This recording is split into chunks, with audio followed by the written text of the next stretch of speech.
귀한 찬양 감사합니다. 늘 하나님의 사랑과 은혜가 함께 하시기를 축원합니다. 오늘은 미가서의 말씀을 함께 나누고자 합니다. 미가 선지자, 미가의 이름의 뜻은 여호와와 같은 분이 또 누구시냐 이런 뜻을 가지고 있습니다. 미가가 살았던 시대는 지금으로부터 한 2800년 전, 주님 오시기 전에 한 800년 전의 인물입니다. 그 당시에 함께 활동을 했던 인물들은 이사야, 그다음 호세아 이런 선지자들과 함께 활동을 했던 인물이 미가입니다. 미가는 모레셋이라는 농촌 촌사람입니다. 촌사람인데도 굉장히 글을 잘 썼던 그런 인물이 바로 이 미가입니다. 그래서 오늘 미가 선지자의 이 말씀을 통해서 우리가 호국 보훈의 달을 지키고 있는데, 이 호국 보훈의 달을 통해서 다시 한번 우리가 그리스도인으로서 책임 있는 사회적 책임을 다하면서 우리가 복음에 합당하게 생활하라라고 말씀하셨는데, 우리가 복음적인 또 이렇게 시민의식을 가지고 살아가는 삶이 어떤 삶인가 하는 것을 함께 나누고자 합니다. 미가가 살았던 2800년 전 이 시대는 어떤 시대였느냐 하면 종교적으로는 굉장히 활발했던 시대였습니다. 사람들이 성전으로 몰려가서 성전에서 아주 번제도, 제사도 화려하게 많은 제물을 드리면서 제사도 많이 드렸고, 또 사람들이 율법도 많이 읽던 그런 시대였습니다. 이렇게 종교 활동이 굉장히 활발한 것과 동시에 또 우상 숭배도 굉장히 활발했습니다. 사람들이 종교 활동을 하면서 유대인들이 성전에 가서도 제사를 드리고 또 우상도 섬기던 그런 시대였어요. 이 종교 활동을 많이 하면은 그 당시 사회가 살아가는 그 사람들의 삶이 더 윤리적이고 좋아졌어야 되는데, 또 살아가는 삶은 그렇지가 않았어요. 종교 활동은 열심히 했지만 살아가는 모든 삶은 굉장히 힘들고 어려운 시대였습니다. 부자들은 가난한 자들의 것을 더 빼앗고 착취하고, 심지어 부녀자들과 어린 아이들, 남의 땅을 빼앗는 그런 시대가, 빈익빈 부익부의 시대가 바로 그 시대였습니다.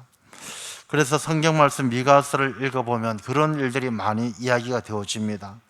6장에 나오는 내용을 보면 부정한 저울을 사용하고 거짓 저울추를 사용했다. 그러니까 부정한 추를, 거짓 저울추를 사용했다는 것은, 우리가 성경 말씀에 보면 큰 추, 작은 추를 함께 가지지 말라 그랬는데 남을 속이는 것이죠.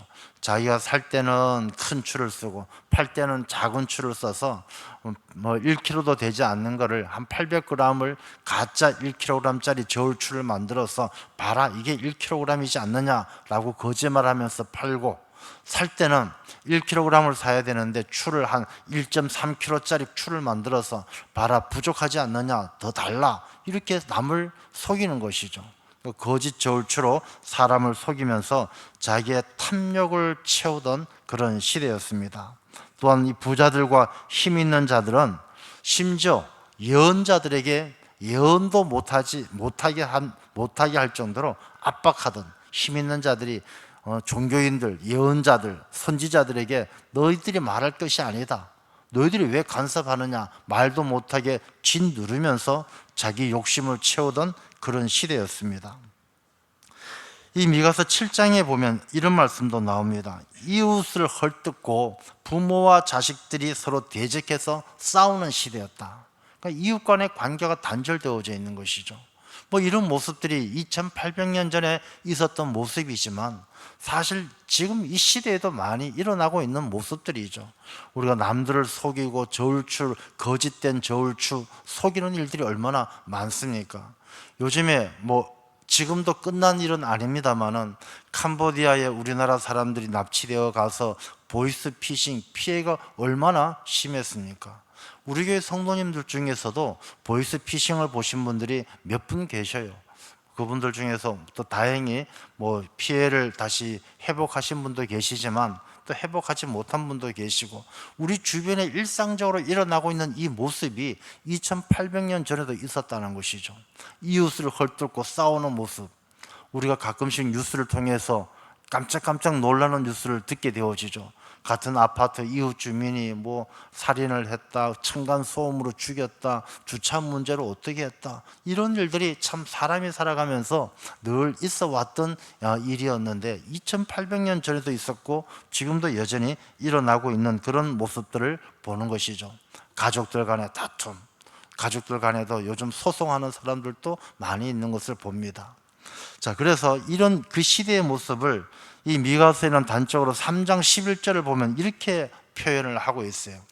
그들의 우두머리들은, 그러니까 지도자들은 뇌물을 위하여 재판하며, 그러니까 이 지도자들부터 이미 썩어 있었던 것이죠. 지도자들은 뇌물을 받기 위해서 재판을 하고, 그들의 제사장은 삭슬 위하여 교훈하며, 그러니까 종교 지도자들도 타락해 있는 것이죠. 그들의 선지자는 돈을 위하여 점을 치면서도 여호와를 의뢰하여 이르기를 여호와께서 우리 중에 계시지 아니하냐. 그렇게 타락하고 썩어져가는 세상 속에서도 사람들은 야, 여호와께서 우리와 함께 계신다, 그러므로 재앙이 우리에게 임하지 아니하리라. 야, 너무너무 좋은 세상이야, 뭘 자꾸 그런 쓸데없는 소리에. 좋은 세상이고 먹고 살기 좋고 얼마나 좋은 세상이냐. 여호와께서 우리를 버리지 아니하시고 재앙을 내리지 아니할 것이다, 평화를 주실 것이다 하고 거짓된 위로가, 그 시대가 팽배했던 그런 모습을 가지고 살았던 때가 바로 미가 시대입니다. 자, 이 미가 시대의 이야기를 가만히 나누다 보면은 어떻습니까? 오늘날 우리가 살아가는 모습하고 좀 비슷한 면이 있지 않습니까? 우리가 살아가는 이 시대가 얼마나 참 좋은 시대입니까? 사람들 교회마다, 오늘 주일인데 교회마다 사람들이 막 꽉꽉 찹니다. 큰 교회들은 막 몇천 명, 몇만 명씩 모입니다. 종교 활동이 아주 활발합니다. 근데 정작 우리가 살아가는 이 세상은 그렇게 많은 그리스도인들이 있는데도 그 그리스도인들이 살아가는 이 세상은 여전히 2800년 전과 크게 다를 바가 없어요. 여전히 남을 속이고 남의 것을 빼앗고 착취하고. 저는 요즘에 이렇게 우리나라가 뭐 세계 무역 5대국에 들었다, 그런 뉴스도 듣게 되어지고 세계 많은 외국인들이 우리나라에 찾아온다, 이런 뉴스를 보면서 참 대한민국이 좋은 나라다, 참 좋은 세상이다, 그런 생각을 합니다. 근데 좋은 건 좋은 건데 조금 더 그 안에 깊이 들어가 보게 되어지면 또 얼마나 많은 사람들이 삶이 힘들고 고달파합니까? 자살률도 세계에서 제일 높아요. 이혼율도 세계에서 제일 높아요. 출산율은 세계에서 제일 낮아요. 우리가 겉으로 보기에는 참 막 종교 활동도 활발하고 뭔가 좋아 보이는데 그 속에서 살아가는 사람들의 아픔은 어느 시대보다 더 깊이 아파하고 상처를 더 많이 받는 그런 모습을 보게 되는 것이죠. 그 왜 그러겠습니까? 형식은 많은 사람들이 교회를 찾아가고 2800년 전에 성전에 몰려가는 것처럼 그렇게 살았지만, 종교 활동을 많이 잘 하는 것처럼 보였지만 정작 일상의 삶에서는 그러하지 못했다는 것이죠. 하나님을 멀리하고 사람들이 성전을 찾아갔을 때, 오늘 본문의 말씀에도 그런 말씀이 나와요. 우리가 하나님께 번제물로 1년 된 송아지를 가지고 나갈까, 순양이나 기름을 가지고 나갈까, 맏아들을 드릴까, 막 이런 고민을 해요. 그 시대 사람들이 성전에 가서 어떻게 신앙생활을 했느냐 하면 하나님하고 거래하듯이 신앙생활을 했어요. 하나님 앞에 가서 하나님, 내가 이번에 와서 송아지 한 마리 드릴 테니까 내가 이번에 새로 시작하는 사업 잘 되게 대박나게 해 주십시오. 그런 마음으로 그 당시 사람들이 신앙생활을 했던 것이죠. 하나님, 내가 막 기름을 한 10드럼을 갖다가 성전에 갖다 바칠 테니까 내가 이번에 투자한 거 정말 잘 돼서 한 5배는 벌게 해 주십시오. 이런 생각을 가지고 신앙생활을 했던 그 모습이 2800년 지난 지금도 여전히 우리가 대한민국 이 사회 가운데 있다는 것이죠. 세상의 사람들은 요즘 다 성공지상주의잖아요. 자기가 잘 되면 되고 돈 많이 벌면 되고. 근데 세상의 사람들만 그래요? 그리스도인들도 그래요. 그리스도인들이 언제부터인가 신앙생활을 하는 것이 늘 하나님의 영광을 위해서 하는 것이 아니라 자기의 영광을 위해서 하는 일들이 점점 많아지는 것이죠. 내가 신앙생활하는 목적도 내가 잘 되기 위해서, 내가 성공하기 위해서, 그런 모습들이 이 미가 시대하고 많이 닮아 있는 것이죠. 관계가 단절되어진 시대였어요. 2800년 전 미가 시대는 사람과 사람의 관계가 단절되어지고 약육강식의 세상, 강한 자가 약한 자들 빼앗는 세상이었는데 그건 지금 역시도 마찬가지예요. 지금 역시도 여러분 우리 가만히 보면 그런 요즘에 뭐 우스갯소리를 그렇게 이야기합니다. 뭐 삼성전자, 하이닉스가 아주 크게 수익을 내서 뭐 나라가 시끄러웠지 않았습니까? 뭐 성과급 때문에 시끄러웠고 성과급으로 뭐 6억을 받느니 8억을 받느니 뭐 그런 이야기를 들으면서 또 많은 사람들이 상대적인 박탈감을 가지고 또 그것 때문에 거기에 대한 불만 때문에 또 많은 사람들이 힘들어하고 이런 모습들, 빈익빈 부익부의 세상, 가진 자가 더 많이 가지고 갖지 못한 자는 더 많이 착취당하는 그런 모습들이 여전히 우리 가운데 있는 것을 보게 되어집니다. 그래서 오늘 이 말씀을 한번 묵상을 하면서 미가 시대에 미가가 그렇게 역할했던 것처럼 우리가 이 시대를 살아가면서 그리스도인들은 어떤 역할을 하고 어떻게 살아야 될 것인가를 우리가 고민하지 않을 수가 없는 것이죠. 그래서 오늘 주신 이 말씀을 하나님께서 미가를 통해서 이스라엘 백성에게 주셨던 그 말씀을 오늘날 우리에게 주시는 말씀으로 마음에 새기고 정말 내가 그리스도인으로 이 사회 가운데서 어떤 역할, 어떻게 살아야 될까를 깊이 깨달을 수 있는 그런 시간이 되기를 소망을 합니다. 우리 기독교인들에게는 사회적 책임이 있습니다. 하나님께서는 기독교인들에게 너희들만 잘 먹고 잘 살라 그렇게 말씀하지 않으셨어요. 하나님은 하나님을 사랑하듯이 이웃을 사랑하라라고 말씀을 하셨어요. 하나님은 우리를 창조하실 때 돕는 배필로 창조하셨어요. 하나님은 우리 한 사람만 잘 사는 걸 원하는 것이 아니라 모두가 더불어서 하나님을 잘 믿고 하나님께 구원받는 세상, 구원받는 사람들이 되기를 원하는 것이죠. 하나님께서 그러한 책임을 우리 기독교인 그리스도인들에게 주신 거예요. 우리가 어떻게 하면 그리스도인의 책임, 사회적 책임을 다할 것인가? 자, 먼저 미가를 한번 생각해 보면 미가는 그리스도인으로서 사회적 책임을 다한 대표적인 인물이라고 볼 수가 있어요. 자, 미가가 귀한 이유가 무엇이냐면 첫 번째는 이 미가는 그 시대의 아픔을, 시대적 사회적 악을 외면하지 않았어요. 잘못된 것을 보고 회개하라라고 촉구를 했어요.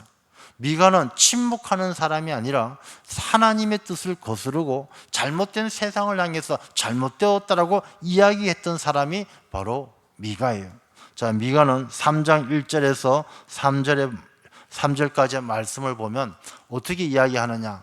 내가 또 이르노니, 말하는 거예요. 미가는 침묵하는 것이 아니라 사회를 향해서 잘못된 문제에 대해서 잘못되었다고 이야기를 합니다. 어떻게 이야기하느냐?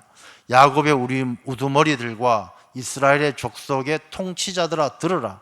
사회적 지도자들을 향해서 외치는 것이죠. 그냥 두려워하거나 무서워하거나 외면하는 것이 아니라 뭐라고 이야기합니까? 정의를 아는 것이 너희의 본분이 아니냐. 하나님께서 지도자들을 세우는 이유가 무엇이냐면 정의로운 사회를 만들기 위해서요. 정의는 하나님께서 기뻐하시는 뜻이 정의예요. 하나님께서 기뻐하는 뜻이 무엇인지 아는 것이 지도자들의 본분이라는 것이죠. 너희가 선을 미워하고 악을 기뻐하여, 선은 무엇입니까? 하나님의 뜻이 선이에요. 하나님은 선하시니라. 하나님을 미워하고 하나님의 뜻을 따르지 않고 악을 기뻐하여, 악은 무엇입니까? 하나님 없이 자기 탐욕을 위해서 사는 것이 악이에요. 하나님의 뜻을 저버리는 것이 악이에요. 너희 지도자들이 하나님의 뜻을 미워하고 자기 욕심만 채우고 자기 뜻을 관철하기 위해서 자기 주장대로만 사는 것을, 악을 기뻐하여 내 백성의 가죽을 벗기고 그 뼈에서 살을 뜯어, 그 시대가 얼마나 참혹했는지를 단적으로 보여주는 것이죠. 3절 말씀을 보면 그들의 살을 먹으며 약한 자들, 가진 것 없는 자들, 가난한 자들의 것을 착취해서 자기들이 배불리 먹으면서 그 가죽을 벗기며 그 뼈를 꺾고 다지기를 냄비와 솥 가운데에 담을 고기처럼 하는도다. 그 시대가 얼마나 악랄하게 빈익빈 부익부, 약한 자들, 가지지 못한 자들을 착취했는지를 보여주는 것이죠. 이러한 시대적, 사회적 불의에 대해서 미가는 침묵하지 않고 말했다는 것이죠. 너희들 회개하라, 잘못되었다 선포했다는 것입니다. 저는 이 미가서의 말씀을 통해서 우리가 살아가면서 우리 주변에서 일어나고 있는 사회적 문제에 대해서, 사회적 악에 대해서 침묵하는 그리스도인이 되어서는 안 된다는 것입니다. 그렇다고 해서 제가 여러분들 보고 나가서 데모해라, 뭐 신문에 내라, 이런 뜻이 아닙니다. 적어도 우리가 내가 살아가는 삶의 자리에서 잘못된 것은 잘못되었다라고 말할 수 있는 삶을 살아야 된다는 것이죠. 우리가 사회 악에 대해서 불감증을 알아서는 안 된다는 것입니다. 뭐 원래 사람 사는 게 다 그렇지 뭐, 원래 정치라는 게 그렇지 뭐, 원래 돈벌이한 사업한다는 게 다 그렇지 뭐 하면서 불의와 잘못된 하나님의 뜻을 저버리는 것을 묵인하고 그냥 넘어가는 그런 그리스도인들 되어서는 안 된다는 것이죠. 사회적인 책임감을 가지는 그리스도인이 되어야 한다는 것입니다. 자, 그런데 미가는 이렇게 야 잘못됐다, 너희들 문제가 많다, 이렇게만 이야기하고 끝나는 것이 아니에요. 이 미가는 거기에 대해서 해결책을 제시해요. 잘못된 이 사회가 바로 되기 위해서는 우리가 이렇게 가야 한다는 해결책을 제시하는 것이죠. 미가서 7장 19절을 보면 이렇게 이야기합니다. 다시 우리를 불쌍히 여기셔서 우리의 죄악을 발로 밟으시고 우리의 모든 죄를 깊은 바다에 던지시리다.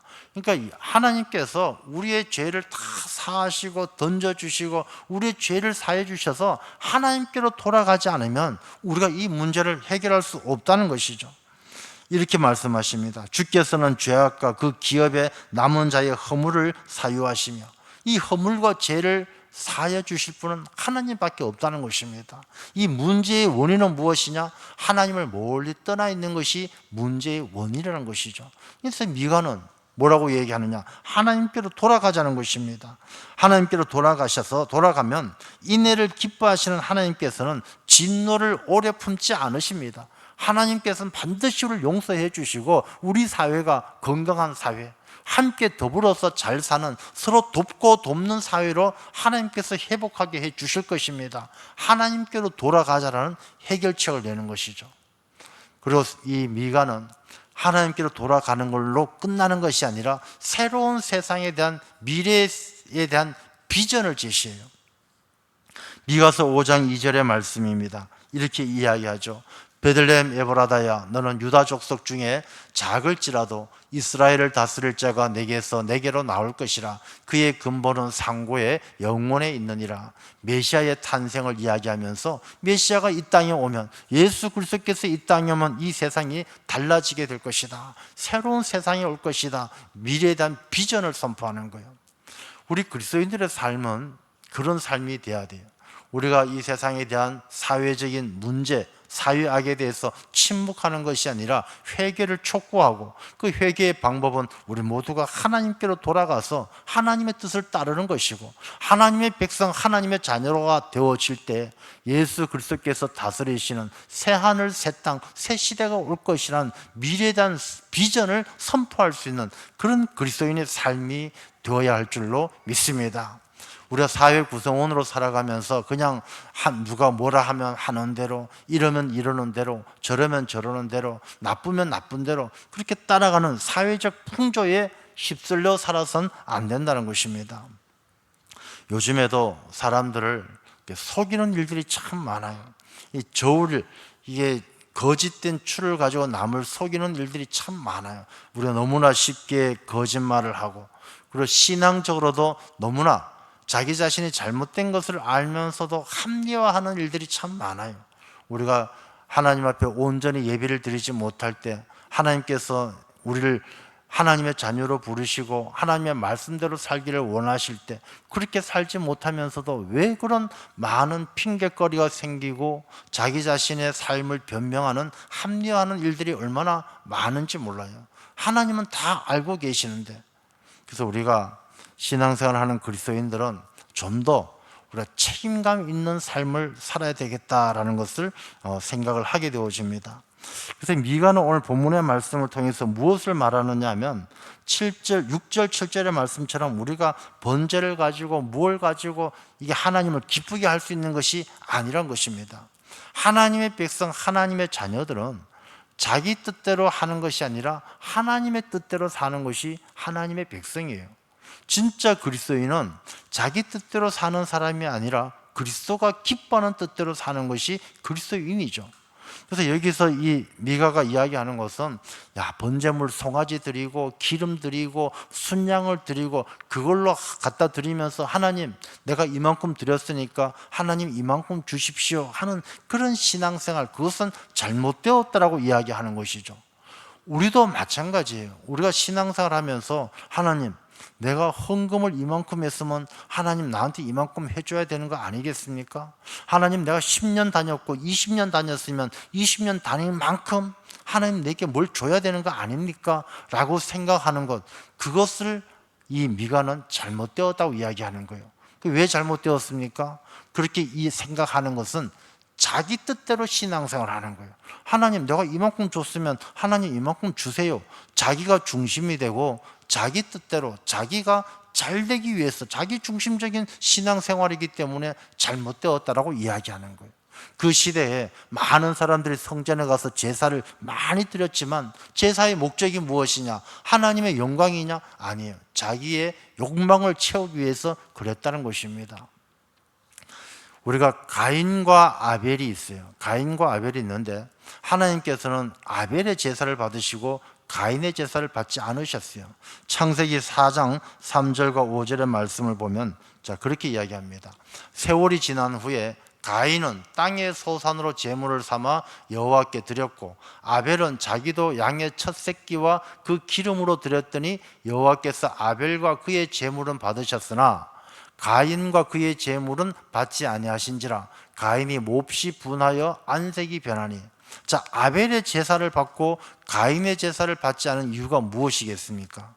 가인과 아벨의 제사는 뭐가 달랐느냐 하면 아벨은 하나님 앞에 자기 자신을 드렸어요. 가인은 하나님 앞에 자신을 드린 것이 아니라 제물을 드렸어요. 이 차이가 무엇이냐면 가인은 하나님 앞에 드려지는 제물이 하나님 나 이만큼 드렸으면 됐죠. 하나님 나 이만큼 하면 할 만큼 했습니다. 내가 이만큼 드렸으니까 하나님께서 내게 주실 만큼 주십시오 라는 마음이 가인에게 있었던 것이죠. 그래서 나중에 보면 가인의 마음이 어떠냐면 하나님께서 가인에게 너 동생 어디 있느냐? 내가 동생이나 지키는 사람입니까? 라고 대답을 해요. 그 마음속에 얼마나 하나님에 대한 하나님을 만홀히 여기고 하나님을 자기하고 동등하게 생각하는 거 아니겠습니까? 내가 당신 내보고 내 동생을 왜 물어? 내가 동생 어디 있는지 어떻게 알아? 라고 대답하는 것이 그 마음이 얼마나 하나님 앞에 불경한지를 짐작할 수 있는 것이죠. 아벨은 그렇지가 않았던 것이죠. 아벨은 자기가 드리는 제물이 아니라 자기 자신을 하나님에게 드렸던 거예요. 우리가 로마서 12장 1절을 보면 그런 말씀이 있어요. 그러므로 형제들아 내가 하나님의 모든 자비하심으로 너희를 권하노니 너희 몸을 하나님이 기뻐하시는 거룩한 산 제물로 드리라. 우리 하나님은 예배를 통해서 영광 받으시는데 하나님은 예배를 드리는 사람들이 헌금을 얼마 하느냐, 저 사람은 찬송을 소리가 얼마나 높으냐, 그런 걸 보시는 게 아니에요. 하나님은 우리의 마음을 보시요. 거룩한 산 제물처럼 하나님은 내 자신을 드리기를 원하시는 것이지 내가 꺼내어 놓는 그것을 보는 것이 아니에요. 그래서 하나님은 내 자신을 거룩한 산 제물로 드리는 걸, 그걸 영적 예배로 받으신다는 것이죠. 우리가 늘 예배를 드리고 하나님 앞에 나와 있는 시간들이 많아요. 우리가 주일이면 이렇게 모여서 예배를 드리는데 과연 우리가 예배를 드릴 때 하나님 앞에 하나님께 내가 헌금을 드립니까? 내가 기도를 드립니까? 그것으로 끝나면은 번제물 드리는 것, 송아지 드리는 것, 순양 드리는 것, 그걸로 생색내는 것하고 똑같다는 것입니다. 하나님 앞에는 우리가 헌금이 중요한 것이 아니고 기도가 중요한 것이 아니고 내 자신을 거룩한 산제물로 드려야 한다는 것이죠. 내 자신을 하나님에게 드리는 것, 그것이 하나님께서 받으시는 영적 예배니라, 그렇게 말씀하는 것 아니겠습니까? 그래서 우리가 그리스도인으로서 사회적 책임을 다하고 하나님이 기뻐하시는 그리스도인의 삶을 살기 위해서는 자기의 뜻대로 사는 것이 아니라 하나님의 뜻에 순종해야 돼요. 하나님의 뜻대로 사는 것이죠. 그래서 성경 말씀에도 순종이 제사보다 낫다고 그랬어요. 우리가 순종하지 않으면 아무리 형식적이고 아무리 대단한 재물을 갖다 바쳐도 내 마음에 순종이 없으면, 하나님께서 기뻐하시고 하나님이 원하시는 대로 살아가려는 삶의 결단이 없다라면 그 제사를 받지 않으신다는 것입니다. 그래서 하나님께서는 우리에게 오늘 말씀하시는 것이 8절 말씀에 보면, 사람아 주께서 선한 것이 무엇임을 내게 보이셨나니 여호와께서 내게 구하시는 것은, 그러니까 하나님께서 우리에게 원하시는 것은 오직 정의를 행하며 인자를 사랑하며 겸손하게 내 하나님과 함께 행하는 것이 아니냐. 그러니까 하나님께서 우리에게 원하시는 것은 송아지도 아니고 순양도 아니고 기름도 아니고, 우리에게 원하는 것은 오직 정의를 행하고 인자를 사랑하고 겸손히 하나님과 함께 행하는 우리의 삶을 원하시는 거예요. 그래서 우리가 그 삶을 살아내는 것이 바로 하나님 앞에 드려지는 거룩한 산 제물과 같다라는 것을 말씀하는 것이죠. 하나님은 순종하고 우리의 중심이 하나님에게 있기를 원해요. 우리의 신앙생활은 교회 생활하고 가정생활이 다르면 안 돼요. 우리의 교회 생활하고 사회생활, 교회 생활하고 직장 생활이 별개다, 다르다, 그러면 안 되는 것이죠. 얼마나 많은 사람들이 교회 생활하고 직장 생활이 달라요. 저도 예전에 직장을 다녔고 이렇게 보면은 교회에서는 정말 장로님, 안수 집사님 아주 훌륭하셔요. 근데 직장에 가보면 저분이 장로인지 안수 집사인지 전혀 주변 사람 아무도 몰라요. 교회 다닌다는 건 상상도 못할 것처럼 살아가는 거예요. 그런 모습들이 얼마나 많은지. 어떤 목사님이 신방을 갔어요. 여자 집사님이 교회 잘 나오시는데 신방을 갔어요. 이 여자 집사님은 교회에서 너무너무 봉사도 잘하고 잘해요. 근데 교회 신방을 갔는데 마침 남편이 있었어요. 남편을 만나서 아이고 선생님 반갑습니다 하고 인사를 나누고, 왜 아내분은 교회를 참 잘 나오시는데 선생님은 교회를 안 나오세요? 같이 나오세요 하고 권면을 했어요. 그 남편은 그래요, 교회 가면 뭐 좋습니까? 당연히 교회 오셔서 우리가 예수 그리스도 믿으면 천국 가고 다 얼마나 좋은데 나오세요. 이 남편이 조금 솔깃해요. 그래서 예수님 믿으면 천국 갑니까? 물어봐요. 천국 가죠. 그러면 우리 집사람도 천국 갑니까? 집사람도 신앙생활 열심히 하니까 천국 가죠. 남편의 얼굴이 싹 바뀌는 거예요.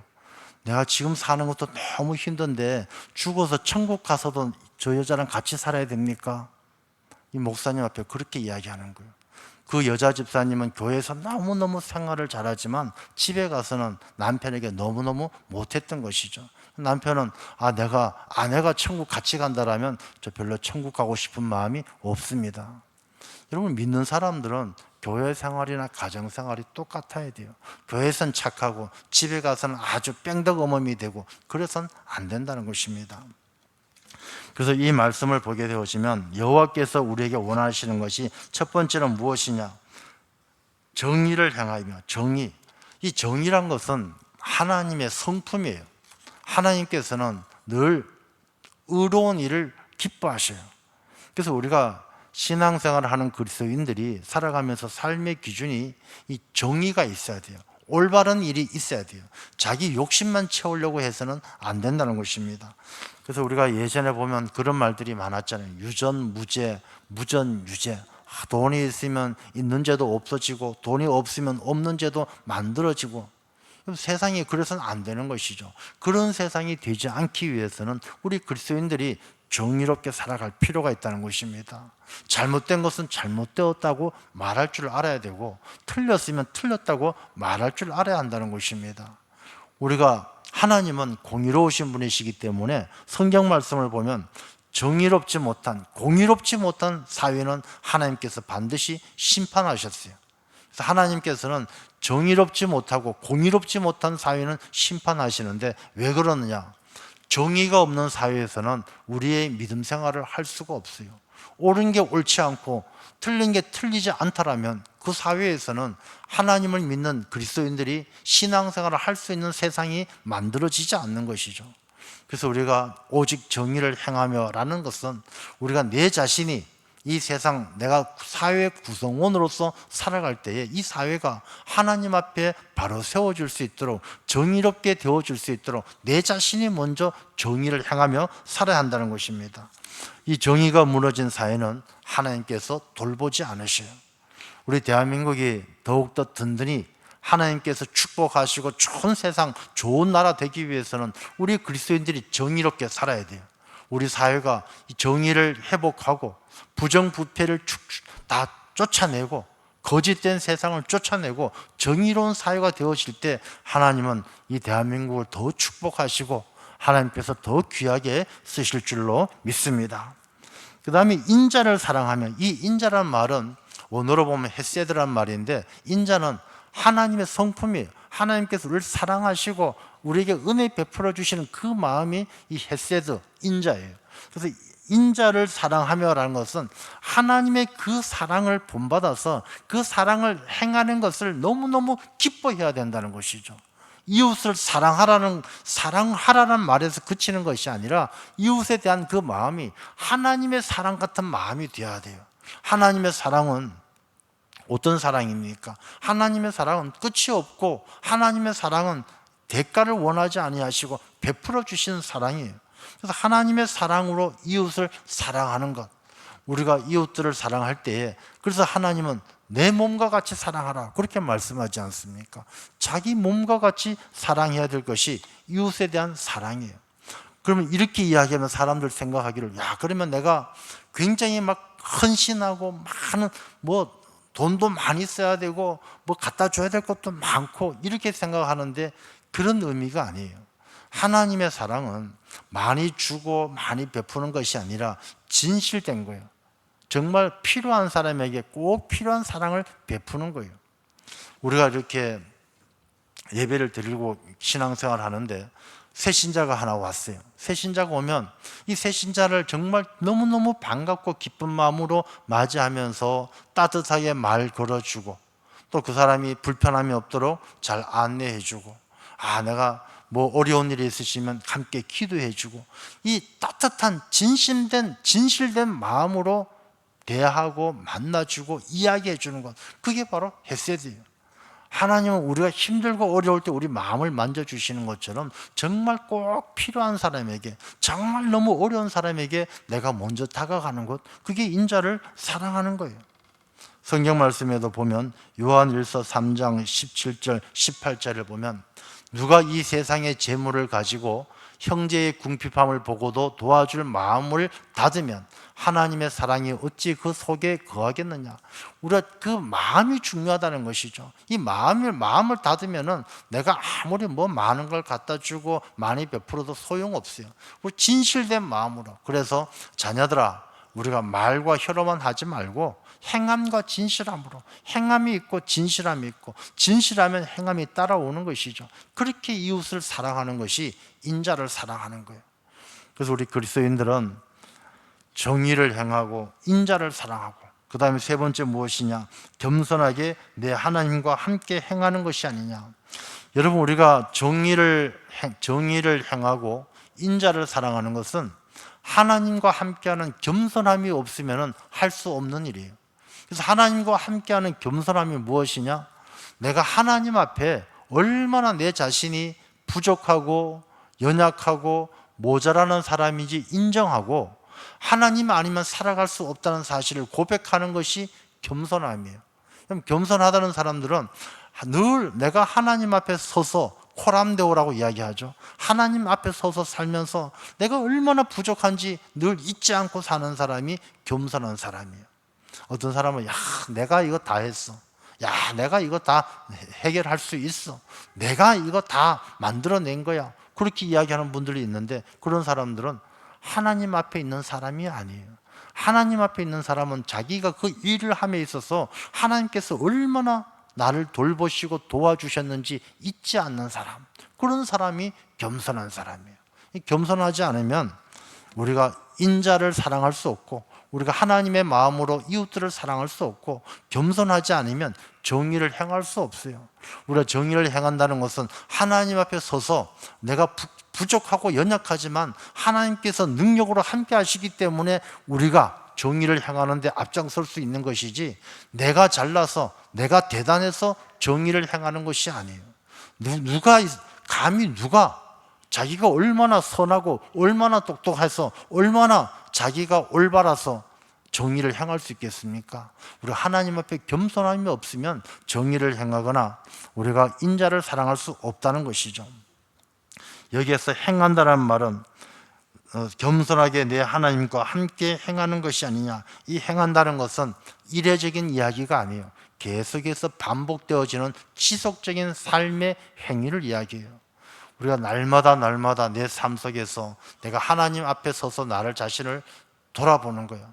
하나님의 은혜가 아니면 내가 어떻게 살았을까? 내가 그 힘들고 어려울 때, 내가 죽고만 싶었을 때 하나님이 아니었으면 내가 어떻게 여기까지 왔을까?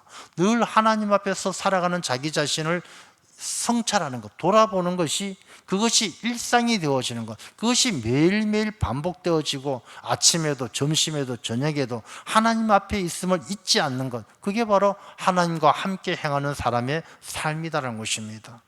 그렇게 살아가는 사람, 하나님께서 원하시는 삶을 살아가는 것, 하나님께서 정의를 행하고 인자를 사랑하고 겸손히 하나님과 함께 행하는 그런 삶을 하나님께서 원하시는데, 우리 그리스도인들은 누가 원하는 삶을 살아야 되겠습니까?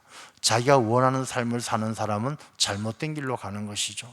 우리가 하나님께서 원하시는 삶을 통하여 우리 사회가, 이 나라가 하나님께서 기뻐하시는 사회, 하나님께서 귀하게 쓰시는 그런 나라가 되어질 수 있도록 우리 모든 그리스도인들이 사회적 책임을 다해야 될 줄로 믿습니다. 기도하겠습니다.